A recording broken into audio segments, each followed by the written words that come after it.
Og mjög hresst. Tóku þetta í hvað hann var auðmjúkur og iðrandi.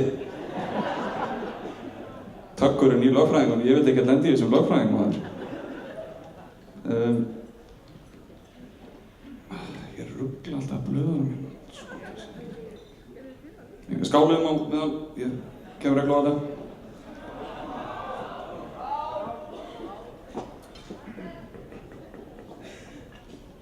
Búið.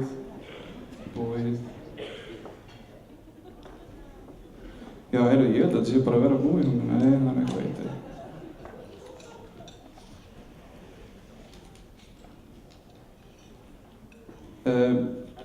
Já, við erum að koma til skila kveðju frá Stebba á punkti til allra blótsgesta, en hann þurfti að skreppa.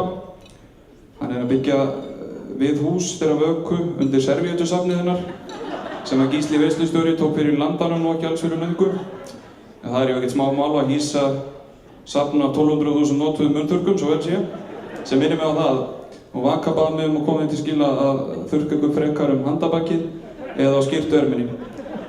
Láta þessa servéttur í friði. Þetta er víst Papco Servéttur Limited Edition og við þurfum ekkert að ræða söfnunargildi í svoleiðis.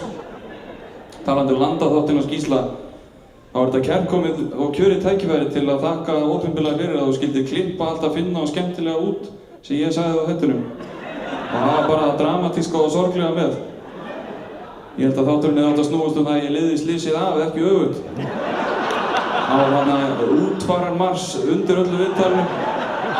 Það var ekki þurr þráður á liðinu sem horfði á þetta. Þess að ég var staddur. Nú er ég gallinn. Þakkar æðislega vel fyrir. Bið að heilsa Eiríki og Helga, bræðrunum.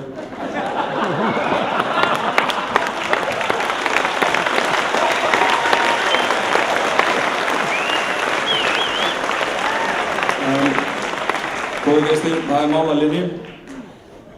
Búið að vera með sannur heiður að fá að vera á svið í kvöld. Ég hef búinn að flytja hérna Þorrablóts annan 3 ár í röð og tel að músík var með tím til að leyfa öðrum að komast að. Áður þið hættið að hlæja með mér og fara að hlæja að mér. Þetta er búið að vera mjög skemmtilegt og svona eins konar persónulega sigur fyrir mig að vera beðinn þetta og taka áskoruninni. Og ég þakka kærlega fyrir mig og þakka öllum sem hjálpuðu mér núna. Það er Rúf og Akureyri, Baldri Dýrfjörð, Frans Árnasinni á Norðurorku og Einar. Ég verð bara að upplýsa að Frans, hann var í alvörunni brjálaður þegar hann sá þetta bréf.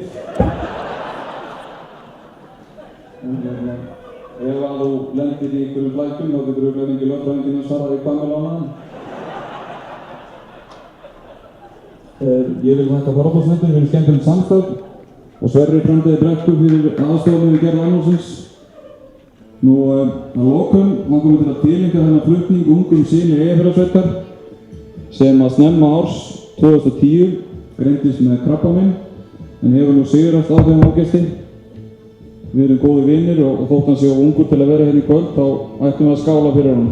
Þessi ungi maður er sönn hetja, hann heitir Sigurður Andrés og er frá Bringu. Skál! Takk fyrir mig!